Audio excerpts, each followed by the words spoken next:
Feria del Libro de Bucaramanga, Ulibro. Invita Universidad Autónoma de Bucaramanga, UNAP. Vigilado Ministerio de Educación Nacional. Muy buenos días para todos los asistentes a esta versión 2020 de Un Libro Sin Fronteras. Soy Pablo Porras, un diseñador industrial de profesión y aventurero por pasión.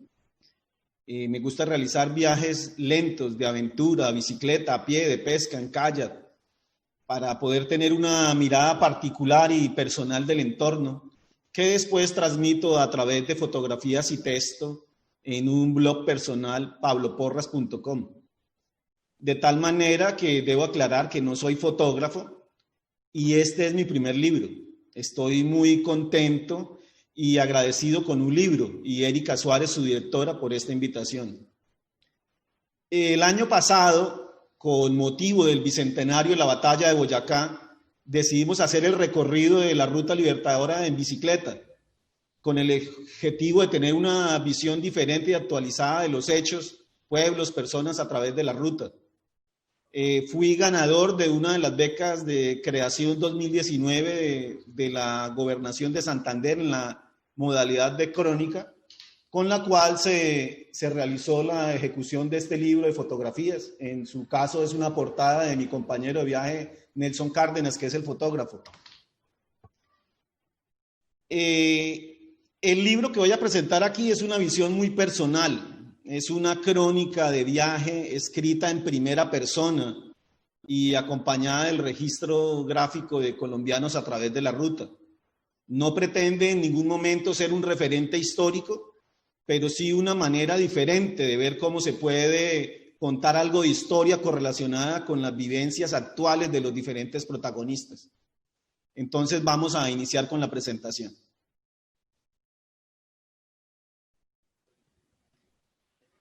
Quiero partir diciendo que el viaje estuvo aplazado más de 3 meses por las condiciones de seguridad en Arauca. Como ustedes saben, es un departamento complejo y más ahora que lo hemos visto. Mis compañeros de viaje, Nelson Cárdenas, fotógrafo, María Joana Cadavid también aportó fotografías, y yo empezamos la ruta en Arauca. Desafortunadamente no pudimos empezarla en el sitio de origen, que era Mantecal, Venezuela. Entonces hicimos el recorrido por todos los pueblos de la Ruta Libertadora. La primera parte del viaje rindió mucho porque era plana completamente y avanzamos días de 100 kilómetros, pero después, a medida que la topografía fue aumentando, pasamos de los 200 metros sobre el nivel del mar a los 3.600.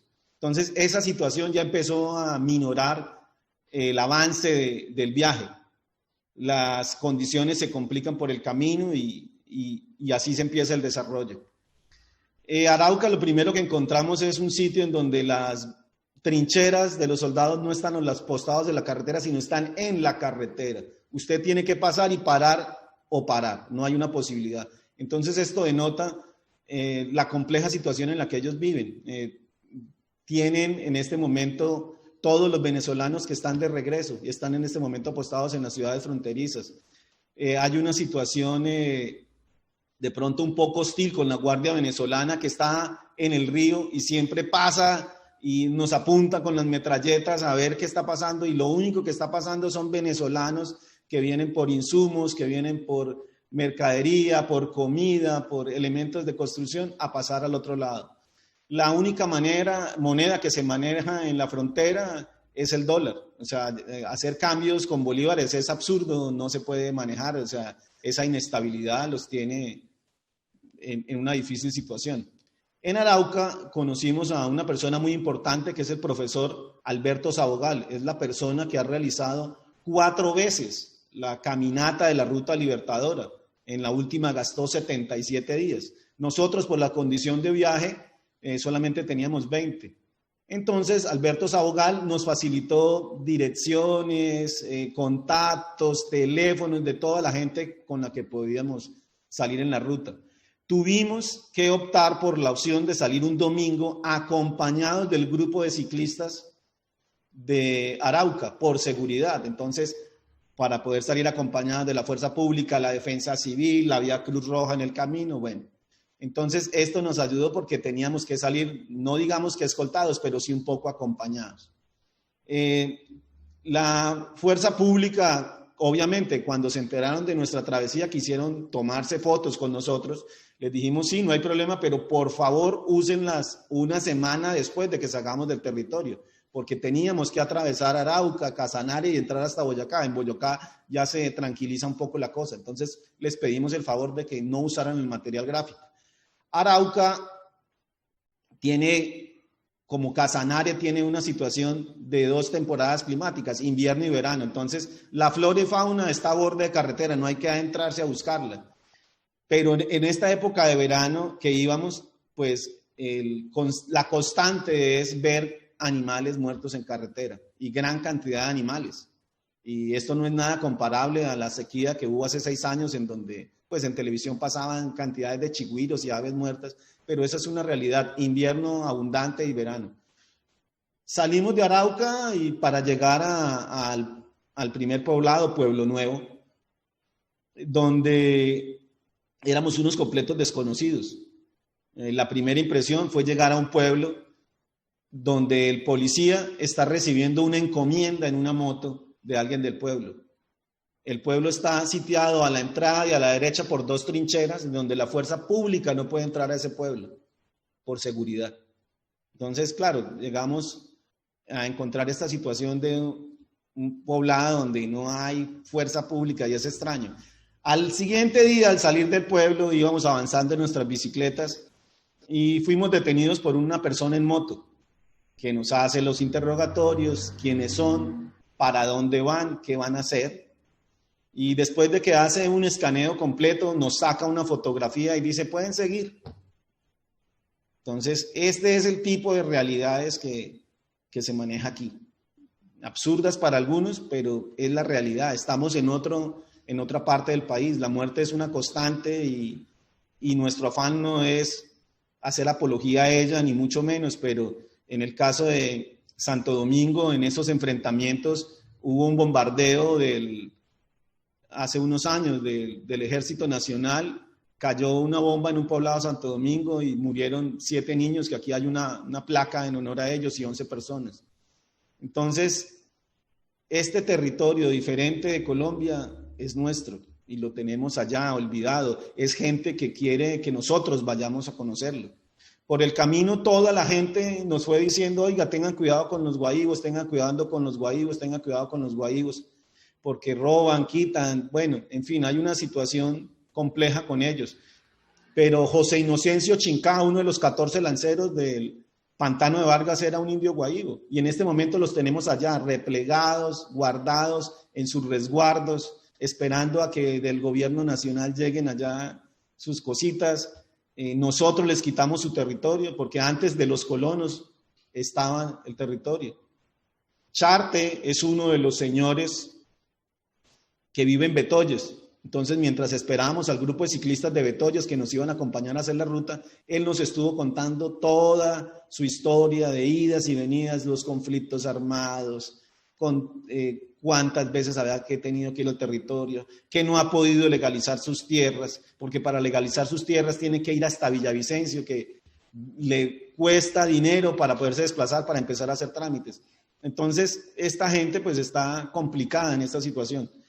Hicimos, el grupo de ciclistas nos llevó para hacer el paso original por la ruta Tami. Queremos hacer el paso original, no tomar siempre las autopistas, las vías principales, las pavimentadas, no, queremos trocha. Entonces nos enfrentamos al primer paso del río, un río afortunadamente de bajo caudal, poco que pudimos hacerlo sin problema. Erling Belandia, uno de los acompañantes de la cicla, nos llevó hasta la finca de un amigo suyo, Helio Torres, una persona que, como todas en el llano, llegó hace muchos años, llegó a colonizar, llegó a tumbar árboles, llegó a cazar animales, y después de mucho tiempo se dio cuenta de que era el momento de regresarle algo a la tierra, y está haciendo, dentro de sus maneras más humildes, unos proyectos de reforestación y zoocría, entregándole animalitos, tinajos, aves, y devolviéndoselas al entorno. Entonces ya la cultura de la gente ha empezado a cambiar, ya le quitamos tanto, ahora vamos a empezar a devolverle algo. Dentro de las cosas y costumbres interesantes está lo de la venta del chimó, que es esta mezcla de tabaco que la mayoría de los llaneros mastican y escupen y se la pasan todo el día en esto. Es un elemento que lo usan ellos para quitarse el cansancio y estar activos todo el día. Tame es la ciudad llamada cuna de la libertad, donde es importante porque fue donde Santander le entregó a Bolívar 600 jinetes, 1.600 efectivos, y con ellos fue donde partieron para hacer la entrada a Boyacá. O sea, es donde empieza la marcha. Dentro de las bondades de hacer este tipo de viajes en bicicleta es que uno conoce gente muy especial. Estando un día bañándonos en el río, conocí a una persona que se llama Dumar Barbosa, que sin conocernos le conté la historia, él también era ciclista, y sin más ni más nos invita a su casa, nos dice, vamos, camine, les preparo una comida, pasan un rato, y entonces es gente que solamente quiere acompañar de una manera especial, seguir en ese recorrido. Entonces se hace muy afable el hacer la ruta cuando conocemos personas como ellos. En el segundo capítulo del libro, entonces ya entramos a Casanare.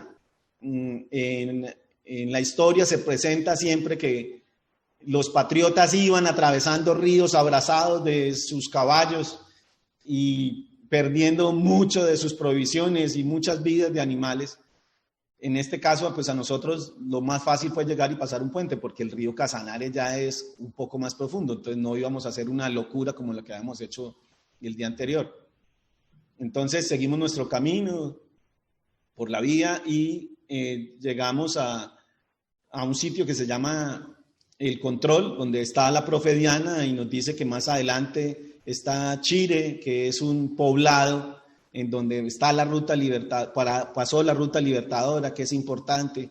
Llegamos, tomamos el desvío por la trocha y llegamos a un pueblo donde empezamos a preguntar, oiga, ¿y qué pasó aquí con la ruta libertadora, Bolívar? Y la gente, ni idea. Lo único que dicen, no, mira, allá está la piedra, el obelisco, y allá está tallado. Pero nosotros lo que necesitamos son vías, necesitamos puestos de salud, necesitamos mercados, sitios donde entonces ya empieza uno a vislumbrar que la ruta libertadora es otra cosa. O sea, es algo que pasó que en otros lados se maneja con cierta connotación histórica y de celebración, pero en otros lados se maneja de necesidad. En Paz de Ariporo, cuando llegamos, al día siguiente nos enteramos que en Tame habían puesto un carro bomba, una volqueta bomba en la estación militar, a unas cuadras de donde vivía Dumar. Entonces, claro, lo llamamos preocupados y nos dijo que había estado bien, pero que era solamente un atentado contra ellos. Entonces, esa realidad seguía ahí latente, como detrás nuestro. Decir, oiga, sí, estamos en el territorio, pero debemos continuar. Entonces, seguimos por la vía marginal de la Cerda hasta llegar a pueblos como Pore, que no aparece en el background que uno tiene de pueblos conocidos, y llegamos a maravillarnos de las ruinas que están tratando de preservarlas bajo unas condiciones complejas económicamente, porque no hay recursos para mantenerlas, pero que son sumamente importantes. Entonces allá otra amiga, Luisa Archila Silva, nos acompañó por el pueblo, nos presentó a los historiadores, nos hizo los contactos con el pueblo siguiente. Entonces, digamos que este tipo de viaje fue muy interesante porque fue casi que telegrafiado, porque íbamos haciendo contacto tras contacto tras contacto. Entonces ya como que la gente nos estaba esperando, ya sabían, van 3 ciclistas en estas condiciones, con pintas así, entonces por favor ayuden. Entonces eso nos ayudó en gran parte a estar seguros en el territorio. Cuando llegamos al tablón de Támara, Javier Ovejero, nuestro nuevo contacto, nos ayudó, nos acomodó en el Coliseo del Pueblo, nos contactó con su hija para que nos prestara la alimentación, y al otro día cogió su caballo y nos acompañó para hacernos el paso original nuevamente de la Ruta Libertadora. Entonces, es muy difícil en bicicletas con carga tratar de perseguir un caballo, pero la realidad fue que en ese entonces se hizo a caballo y se hizo a pie. Entonces, tratamos de emular un poco eso, pero hay sitios en donde las condiciones topográficas es imposible montar bicicleta, sencillamente hay que pasar los ríos alzados, o sea, no hay ninguna situación. Eso mismo se vivió hace 200 años. Entonces, imagínense a un grupo de gente que sale de Arauca en pantalón corto, alpargatas y camisas de linito, camisas blancas y un sombrero, persiguiendo al Libertador para apoyarlo e ir por una causa. Entonces, obviamente, durante todo ese trayecto tuvieron infinidad de inconvenientes. Nosotros incluso tratamos de, en un momento para aligerar el paso, tratar de poner las bicicletas de María Johanna y Nelson en los caballos, pero no funcionó. Ellos no están acostumbrados a ese tipo de carga y la situación fue compleja. Luego de ahí entonces encontramos el río Pauto, el gran río Pauto, que afortunadamente es muy ancho. Entonces, para la época que nosotros pasamos tenía muy poca profundidad. Entonces, la situación fue larga con cierta dificultad, porque pudimos pasar nuestros equipos. Pero imagínense en esto pasando con animales, carga, fusiles, señoras, alimentos, y no sabemos en qué condición climática de ese entonces. Entonces, aquí es donde verdaderamente empezamos a apreciar la complejidad de lo que fue ese camino de la Ruta Libertadora. Cuando la vivimos de esta manera, cuando vemos por dónde pasaron, cómo pasaron, y nos ponemos a hacer ciertos supuestos de hace 200 años. Javier Ovejero nos pasó el río, llegamos a un punto y nos dijo, sigan por allá. Desafortunadamente era una situación equivocada porque era hacia el otro lado, porque él había pasado hace mucho tiempo, creyó que el río estaba más abajo, íbamos a llegar más abajo por donde él, pero bueno, corregimos nuestro destino y seguimos, ya empezamos a encontrar un camino amable, tranquilo, de naturaleza, ya que cada día se va anchando más hasta llegar a Nunchía.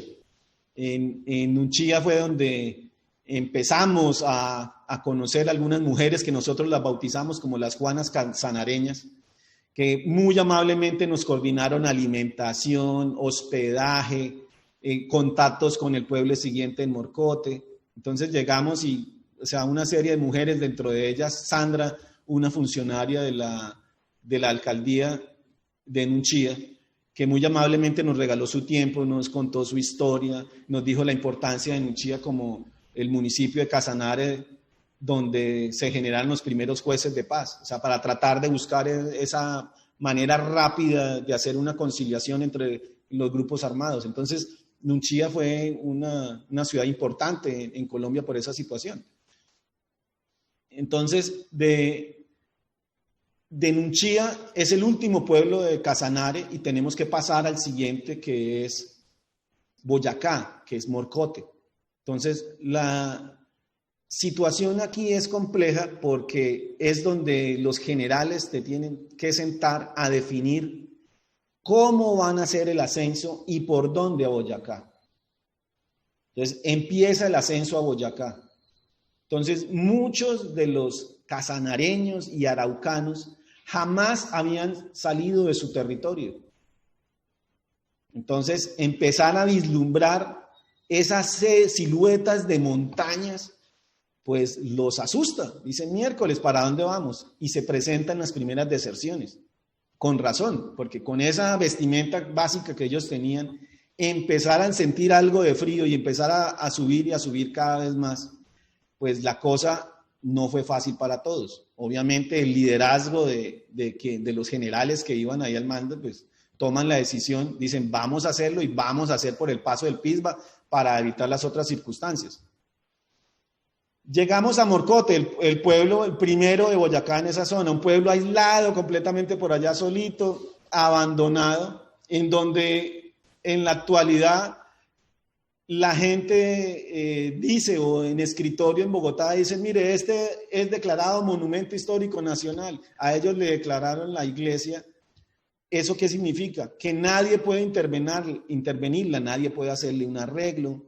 Y usted habla con la gente, oiga, qué iglesia tan bonita, ¿por qué no la arreglan? Dicen, no podemos, porque no nos dejan, porque tiene que ser con el arquitecto tal, con la orden tal.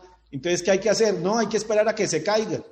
No podemos hacer nada, tienen que hacerlo desde Bogotá. Pues efectivamente, la iglesia se cayó. O sea, esa es la situación, que a veces pensamos que todo lo que es patrimonio es una belleza, pues no lo es, porque a veces no se pueden intervenir esta serie de monumentos y tienden inexorablemente a derrumbarse, que es lo que la gente dice. Nosotros no necesitamos más monumentos, necesitamos ayudas, arréglenos la iglesia, arréglenos la vía, necesitamos sacar productos de este municipio al siguiente, pero nos cuesta 6, 8 horas en una moto, por unas carreteras, por unas trochas que fueron las que hicimos en bicicleta.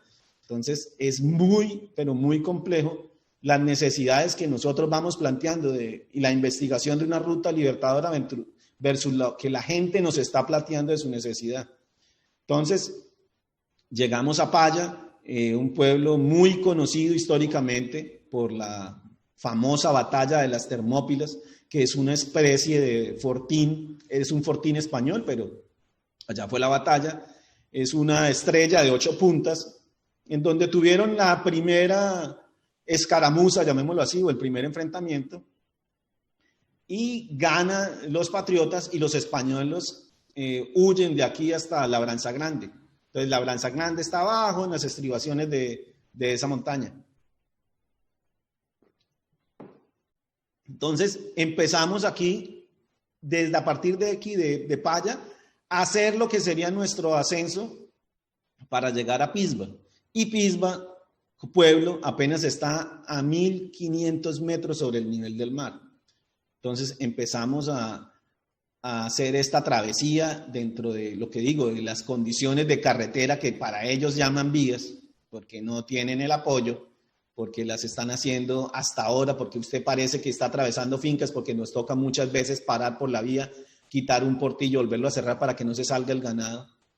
Uno de estos señores me ofreció, mire, cójase la cola de este animal de la bicicleta y camine. Lo intenté, pero fue imposible, no lo pude hacer porque la calidad del terreno no me hacía rodar la bicicleta, entonces me tocó soltar el animal y que él siguiera y seguir a pie. Entonces, cuando llegamos a Pisba, en Pisba supuestamente teníamos todo cuadrado. Hablamos con Fernando, el presidente de la Junta de Acción Comunal de Tobacá, le explicamos nuestro viaje, los intereses, las recomendaciones del profesor Alberto Sabogal desde Arauca y cuadramos la situación. Listo, el paso del páramo del Pisba tiene un valor, estas son las mulas, listo, vámonos. Arrancamos nuestro periplo, dormimos una noche y al otro día nos fuimos a seguir estos caminos. Huellas de la montaña, o sea, montaña tras montaña, la cual le han hecho unos cortes para poder hacer la vía. Entonces nos encontramos a una situación problemática en donde la gente estaba incómoda con el paso nuestro, pero no nos lo habían hecho hacer latente. ¿Por qué? Habían estado hace poco unos funcionarios camuflados supuestamente del Ministerio del Medio Ambiente. Y después de que ellos estuvieron, hablaron con la gente, dijeron no a la construcción de la vía por el páramo. Entonces, aquí hay una problemática que es, volvemos, una cosa lo que se dice en Bogotá y otra cosa lo que se dice en el territorio. ¿Cuál es la verdad del territorio? Así no se haga la estipulación de que necesitan una carretera, pues carretera es una palabra muy grande, es una vía, es una simple trocha donde pueda pasar un vehículo, una moto para llevar una enferma. Tuvieron una niña de 15 años que le dio una apendicitis, se convirtió en peritonitis y la niña murió en este territorio. ¿Por qué? Porque están en la mitad de que lo más cercano es 8 horas para un lado y 10 horas para el otro. Y no hay vía, no la pudieron llevar, la niña murió. Entonces, en una situación compleja, alguno de estos señores, un señor Alberto, que estaba muy incómodo, dijo que es que lo que para nosotros es diversión, para ellos es la vida diaria. y se generó un no rotundo, un permiso a no prestarnos ayuda en bestias para el paso. Entonces, bueno, aquí tuvimos que tomar ciertas decisiones, hablar en grupo y tratar de continuar la travesía.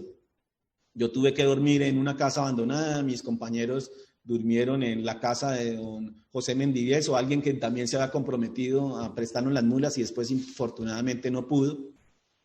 Y luego empezamos esta subida, esta penosa subida con las bicicletas al hombro porque la trocha no da para más. Yo tenía dentro de mis planes de viaje hacer un día de camino de herradura, pero las condiciones fueron muy complejas porque lo queríamos hacer en mula.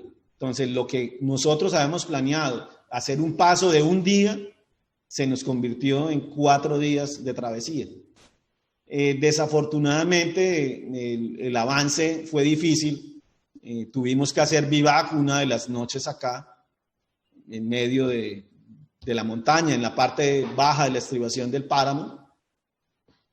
Y pues hablando con los compañeros, pues yo planteé la necesidad de que yo quería continuar. Y ellos dijeron, no, Pablo, creo que nosotros nos devolvemos. Entonces tomamos la decisión de separarnos con la situación de que estábamos en Semana Santa y jueves y Viernes Santo no se mueve nada en los pueblos. Entonces, el jueves de Semana Santa, pues ellos bajaron hacia Pisba y yo continué el ascenso hacia el páramo. Pues infortunadamente era un páramo que no conocía y no sabía a qué me iba a enfrentar. Entonces, pues había tenido la experiencia de estar en otros páramos de Colombia, conocía el terreno, sé cómo comportarme en este tipo de terreno, pero habíamos tenido un problema de falta de suministro, no teníamos la alimentación suficiente, no teníamos las provisiones para el viaje. Entonces empecé el ascenso hacia el páramo de Pisba, que es demasiado, demasiado grande. Y llegan sitios en donde hay 5 o 6 caminos. Entonces, por primera vez en mi vida que le doy gracias a encontrar basura en el páramo.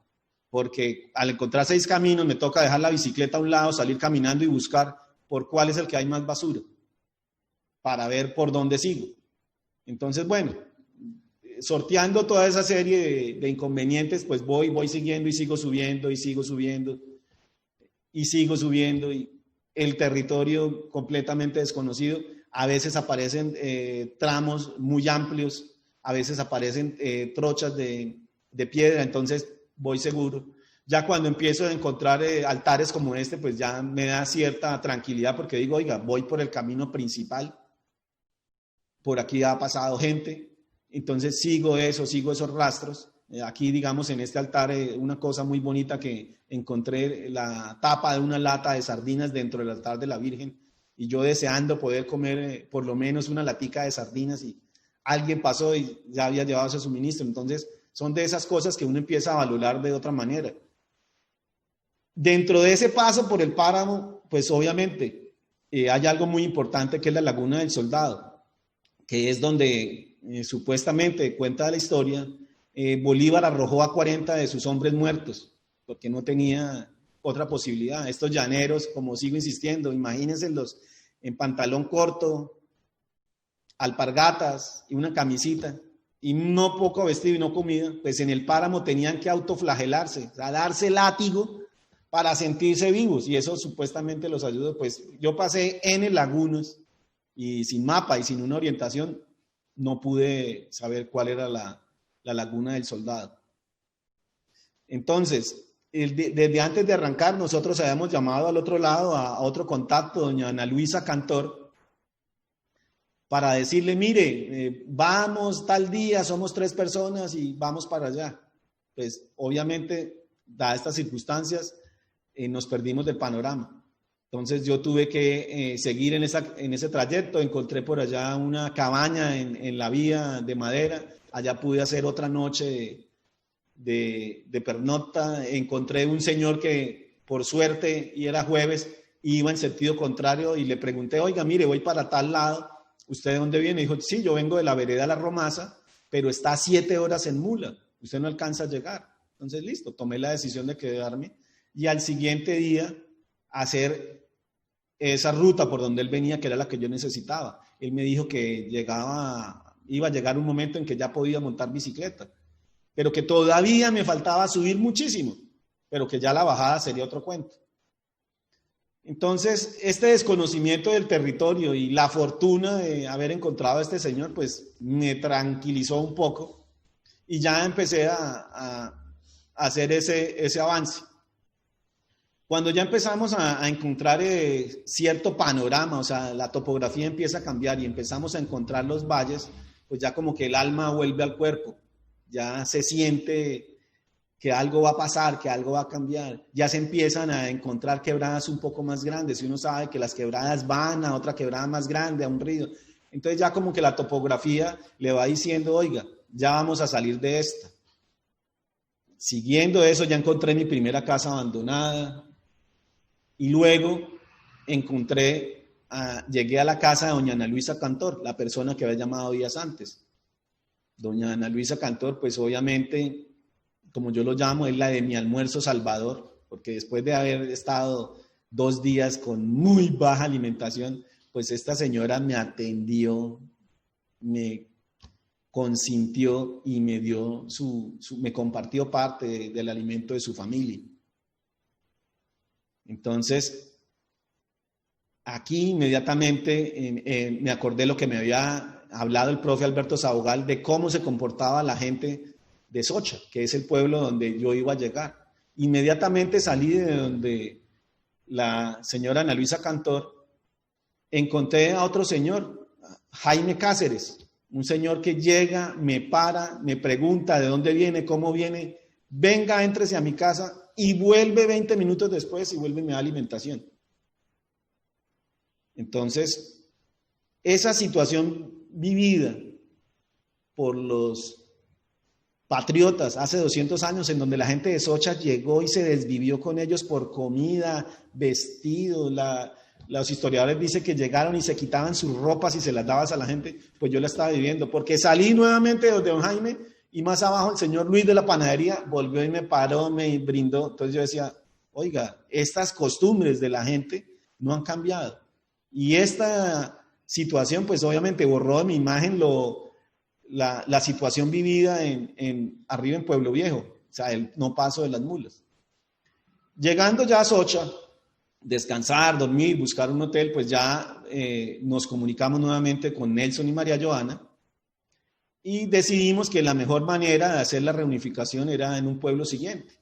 Para eso, pues lo más cercano o lo más que daba era Beteitiva, pero ellos tenían que esperar a que fuera sábado para que saliera un bus, porque ni jueves ni viernes lo había.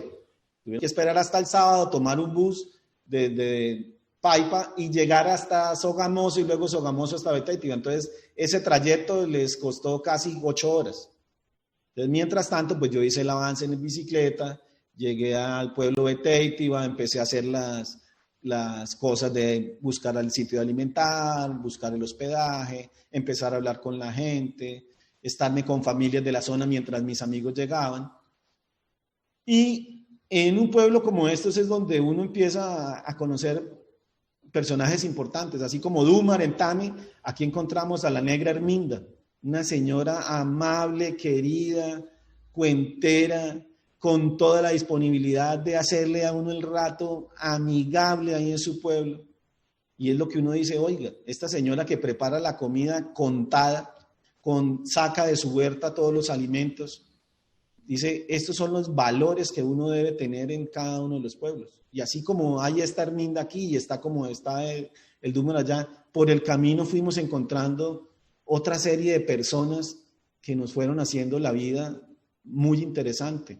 Y eso es lo interesante de hacer este viaje por el territorio, que no solamente es llegar, visitar los sitios turísticos, coger el carro, bajar el carro, sino hacerlo a pie, hacerlo en bicicleta, hacerlo lento y tener la oportunidad de estar en contacto con toda esta gente.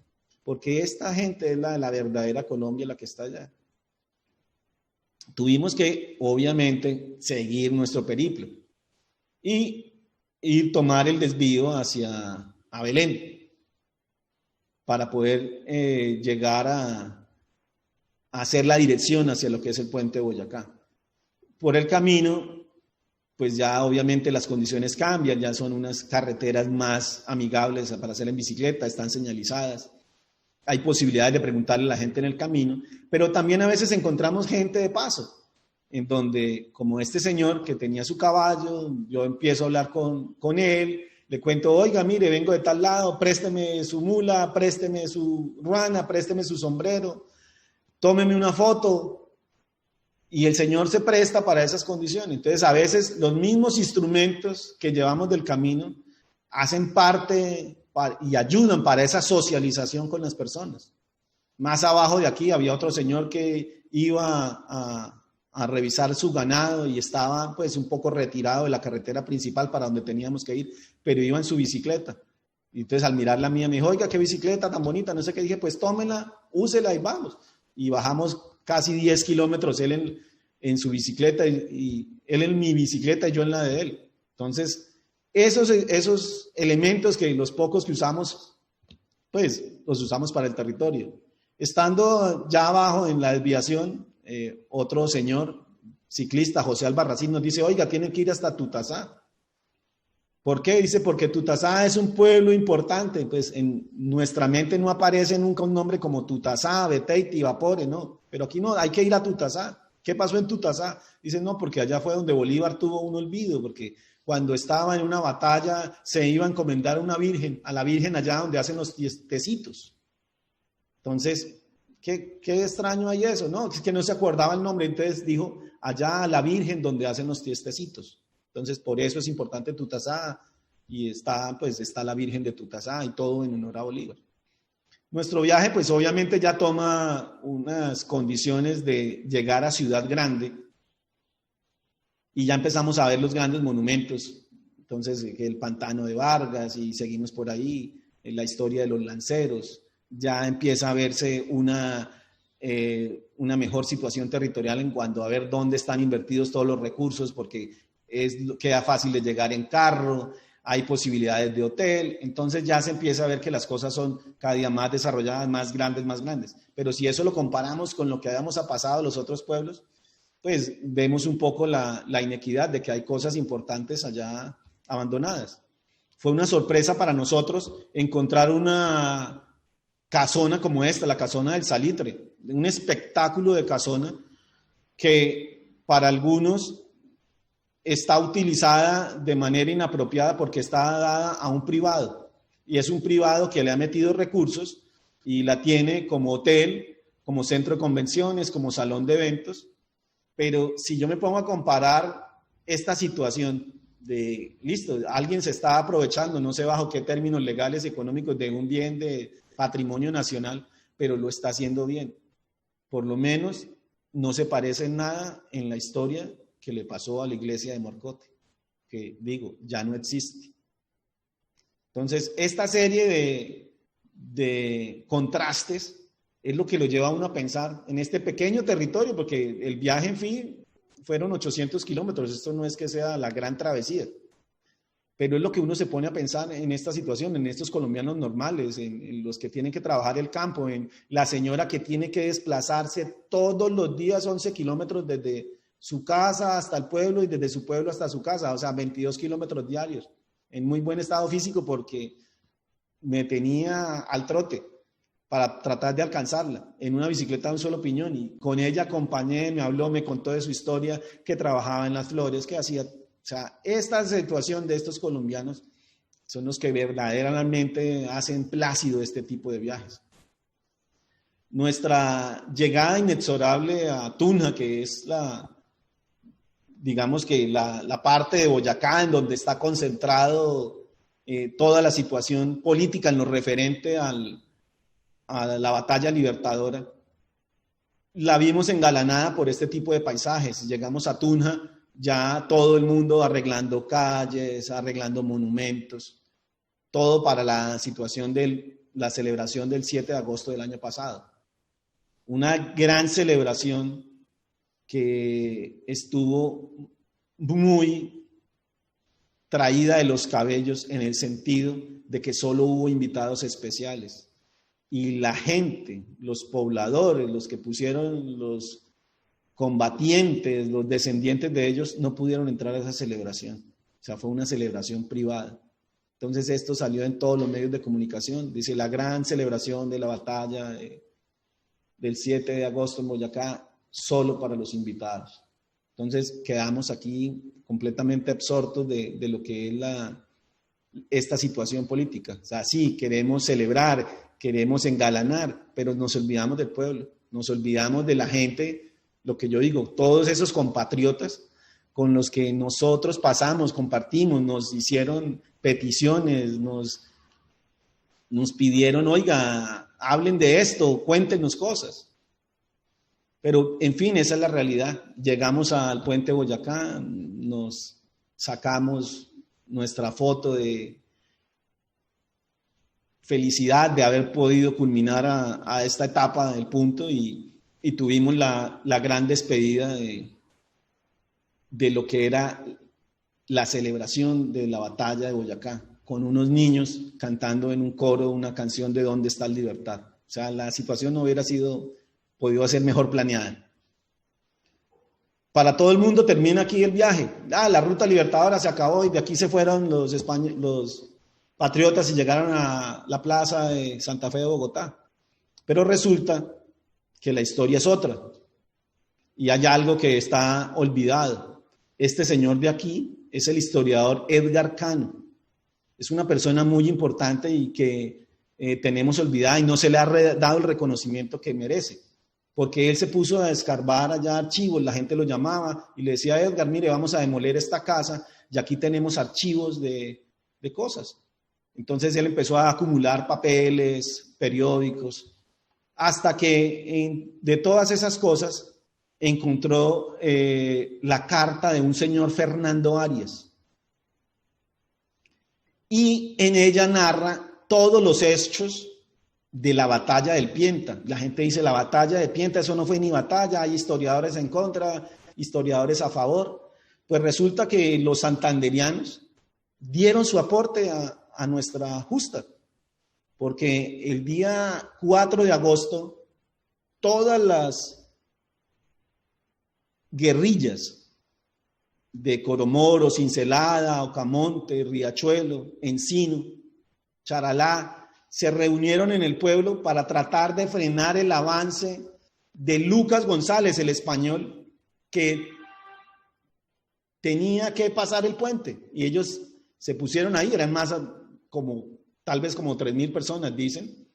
Pero se hizo una batalla en la cual, pues, obviamente nuestras guerrillas no tenían una formación militar, versus la que sí tenía Lucas González.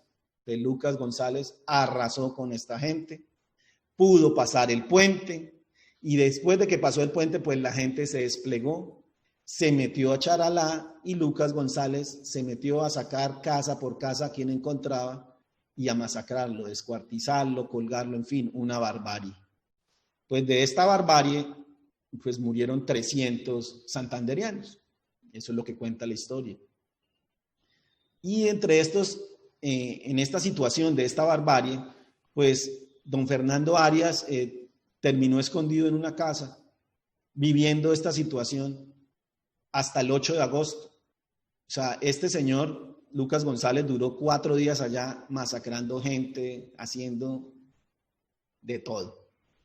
Cuando Lucas González se va ya para Boyacá, se encuentra alguien por el camino y le dice, oiga, ya no vaya porque ya perdimos la batalla. Entonces, si esta batalla no se hubiera dado, en ningún momento considero yo que hubiéramos tenido el resultado del 7 de agosto en Boyacá. Pero lo que yo digo, hasta ahora, estos señores charaleños y con toda la comunidad están tratando de poner en Santander en esa posición. Y ya el año pasado se logró porque ya aparecemos entre los departamentos del Bicentenario, pero ha sido una labor ardua que hasta ahora se está logrando. Dentro de las cosas simpáticas está el haber llegado a Cincelada, en donde está la comunidad y está Antonia Santos Plata, y en donde la gente reclama que ella nació allá. Y lo que digo, pues la historia dice que ella nació en Socorro, pero sus ciudadanos dicen, no, ella es de Cincelada, se robaron la hoja, la rompieron. Pues eso es muy difícil de certificar. Pero entonces lo que yo siempre digo, la historia siempre va a ser recontada y cada vez que aparezcan nuevos testimonios y nuevas cosas, pues esa historia se va a tener que convertir en otra situación de diálogo para ver, oiga, qué es realidad, qué es no, y siempre se van a generar pugnas, pero digamos, en este caso, creemos que Santander dio ese aporte y a la justa de la batalla de Boyacá. Durante todo este camino de territorio, por el territorio de Santander, lo mismo, conocí gente muy especial, gente amable, tanto en Coromoro como en los demás pueblos. Y es donde uno se pone a pensar, usted empieza a hablar con la gente y le siguen manifestando a usted sus necesidades. Dentro de estos pueblos, él nos dice, es que mire, nosotros ya ni siquiera tenemos gente que está nacida en estos pueblos, porque la gente tiene que llevar a sus mujeres en estado de embarazo hasta las grandes capitales, o sea, tienen que irse hasta San Gil o Socorro. Entonces, digamos, hace muchos años no nace un charaleño, nace en Socorro o nace en San Gil, porque así está. Entonces ellos dicen, mire, nosotros aquí tuvimos hospitales, ya no los tenemos porque nos los han descentralizado. Entonces la misma gente nos dice, mire, queremos volver a nacer en nuestro territorio, pero no nos dejan. Las leyes de seguridad y bueno, de salud no nos dejan y queremos volverlo a hacer. Entonces se dice, listo, 200 años, bicentenario, pero ¿y nosotros qué? Pasaron las celebraciones y ellos ya están olvidados nuevamente. Y ahorita más en estas situaciones de COVID, menos, o sea, nada. Tenemos allá una serie de compatriotas que están básicamente subsistiendo. Afortunadamente han puesto barricadas para que no entren personas, pero digo, la situación en estos momentos es mucho más compleja para ellos. Entonces, dentro de mi oportunidad de viaje, lo que quise fue hacer un pequeño homenaje a esta gente de la zona, visitar y quedarme un día en cada uno de los pueblos, hablar con las personas importantes, las que me pudieran dar alguna información, pero desafortunadamente no hay muchos registros históricos, aparte de lo que tiene Edgar y lo que tienen otros señores, pues no hay nada que pueda corroborar esta historia, pero lo que dicen, sabemos que es cierta porque fue transmitida de generación en generación y en ese acervo popular la gente sabe lo que tenemos. Oiga, tenemos que darle a conocer al país lo importante que fue la batalla del Pienta, todo lo que pusimos nosotros en honor a esta situación de liberación el 7 de agosto en el puente de Boyacá. Y considero que se está logrando. Y básicamente, pues, en poco tiempo se van a dar las cosas y se irá a generar el monumento en Charalá y espero que las cosas salgan como deben hacerse. Para terminar esta parte de la presentación, lo que quisiera decir es que en el libro, pues yo trato de hacer un pequeño homenaje a todas estas personas que nos acompañan en el trayecto. Entonces, después de que se hizo la producción del libro con mucho esfuerzo, con la ayuda de Nelson y María Joana con las fotografías, Germán Jiménez en la edición del libro, mi sobrina Catalina Rojas en la corrección de estilo y un esfuerzo mancomunado junto con Elidia en las publicaciones de la UIS. Entonces se hizo el libro, presentamos el libro porque teníamos que hacerlo con unos tiempos específicos para cumplir las entregas de la gobernación, una serie de cosas legales. Entonces, después de que hice la presentación formal del libro, entonces lo que pude hacer, y es la primera vez que lo hago, pude empezar a mandar ejemplares del libro a las zonas más apartadas por donde había pasado. Entonces, aquí está, por ejemplo, el caso de doña Luisa Cantor, con una fotico que me mandó ella con su libro abierto donde está su foto. Entonces, creo que esto fue lo más bello que pude sacar de conclusión del libro, el poder retribuir un poco a esa gente, a esa historia, a esa cantidad de tiempo que nos gastó a contarnos historias, para poder darles algo, retribuirles algo en esa ayuda de lo que pudimos obtener en este viaje, este material que fue el resultado del libro. El libro, para los que lo quieran conseguir, me pueden contactar a través de las redes sociales o la página pabloporras.com, que ahí están los datos de contacto y ahí podemos conseguir el libro. Entonces, para no aburrirlos con más situación, quiero presentar un corto video de la vivencia de lo que fue la Ruta Libertadora en bicicleta. Esta es la Ruta Libertadora, según los pobladores de esta zona. Hace los 200 años pasó por aquí Don Simón, solo que iba con los lanceros de Casanare y de Arauca, recogiendo ayuda de la gente de la zona, comida y vestido. Tajamona y Barullanza para Cabascochi, la gente velia para Tajnacuet para Lunavi, foto más Betoy, tomar soto para Yaquini, soto para Curru, Piña, Tame Hot, Arauca Veli, la gente para Cabascochi.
A ver, señora David. No.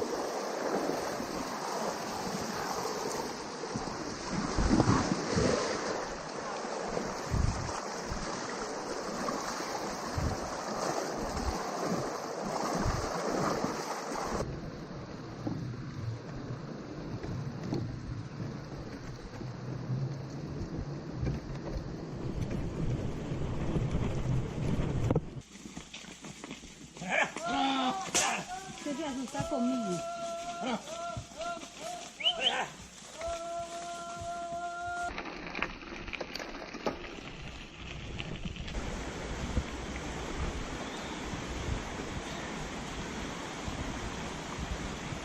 Ahí arriba hay unas subidas, pero entonces ahí las echan de gancho y vuelven ahí planaditas y así hasta que sale uno allá.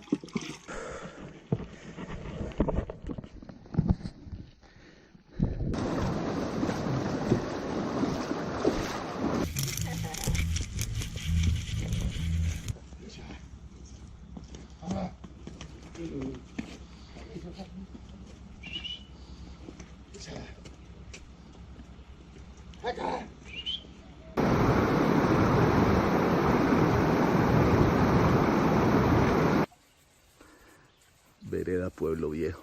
Entonces tuvimos que separarnos y los muchachos Nelson y Mari Joana se quedaron abajo y yo hice pernocta aquí en esta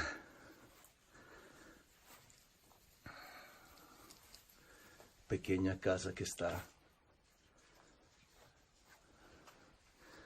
desocupada por aquí en el páramo.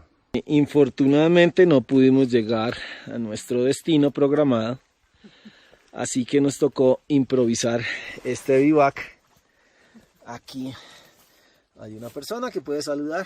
Hola. Y mostrar, allá está nuestra habitación, el comedor, la sala, el cuarto de ropas, el cuarto de San Alejo. Chécheres, todo junto. En un ambiente. Y yo creo que esta es la parte más alta del páramo de Pisba. La visibilidad es muy mala. Agüita por todos lados. Y la bici, ahí va. Muy difícil ese camino. Un pequeño pedacito en el páramo de Pisba donde se puede montar. Pues los campesinos me habían dicho que después de tanto subir y bajar, había un trechito que se podía hacer. Dios Todopoderoso bendice este vehículo en el nombre del Padre, del Hijo y del Espíritu Santo. Amén. El Señor te cubre y acompañe hoy siempre. Amén. Los ojitos verdes cuando vienen pasando. Ojalá que me recuerden a que sea de vez en cuando.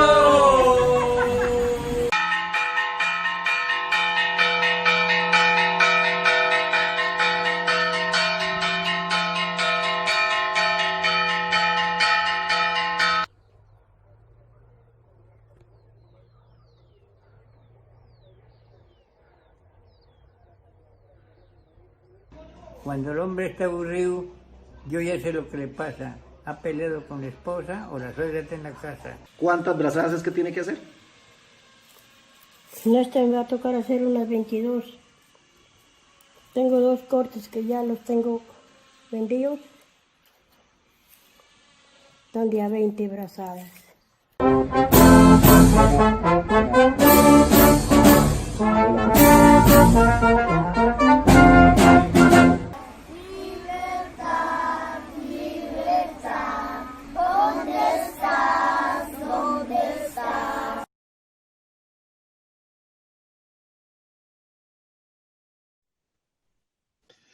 Bueno, no queda más que dar las gracias a ustedes por su asistencia a esta versión 2020 de Un Libro Sin Fronteras y nuevamente a Erika Suárez, su directora, por esta invitación.